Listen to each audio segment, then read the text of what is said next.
Kerala Vasthralayam, Pattambi road, Kunnamkulam. Guruvayur road near royal hospital, Kunnamkulam. Panangattukara ഗ്രാമീണ വായനശാലയിൽ സംഘടിപ്പിക്കുന്ന വായനക്കളരിക്ക് ആവേശകരമായ തുടക്കം. സോഷ്യൽ മീഡിയയുടെ അതിപ്രസരത്തിൽ നിന്നും ലഹരിയുടെ വിപത്തുക്കളിൽ നിന്നും പുത്തൻ തലമുറയെ സംരക്ഷിക്കാനും ശാസ്ത്രബോധമുള്ള തലമുറയെ വാർത്തെടുക്കുവാനുമാണ് ബാലവേദിയുടെ നേതൃത്വത്തിൽ ഈ അവധിക്കാല ക്യാമ്പ് സംഘടിപ്പിക്കുന്നത്.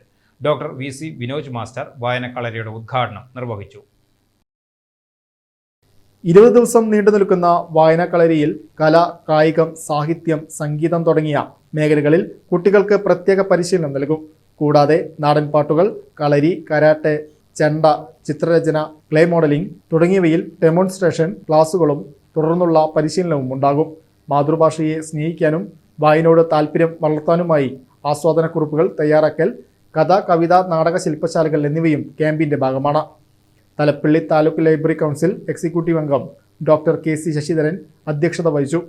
തെക്കുംകര ഗ്രാമപഞ്ചായത്ത് മെമ്പർ K ചന്ദ്രശേഖരൻ മുഖ്യാതിഥിയായി. Balavedi convener MB Prasad master camp പ്രവർത്തനങ്ങൾ വിശദീകരിച്ചു. വായനശാല സെക്രട്ടറി PV മോഹനൻ സ്വാഗതം ആശംസിച്ചു. കലാമണ്ഡലം റോജ സേതുമാധവൻ, S ഷെയ്ഖ് അഹമ്മദ്, സംഗീതാധ്യാപിക U ലക്ഷ്മി ദേവി, MS പുരുഷോത്തമൻ, ഭഗത് ചന്ദ്ര, സുജാത സുരേഷ് എന്നിവർ ആശംസകൾ അറിയിച്ചു. K രാജീവ് നന്ദി പറഞ്ഞു. സമാപന ദിവസം വിപുലമായ ഘോഷയാത്രയും കുട്ടികളുടെ വിവിധ കലാപ്രകടനങ്ങളും നടക്കും.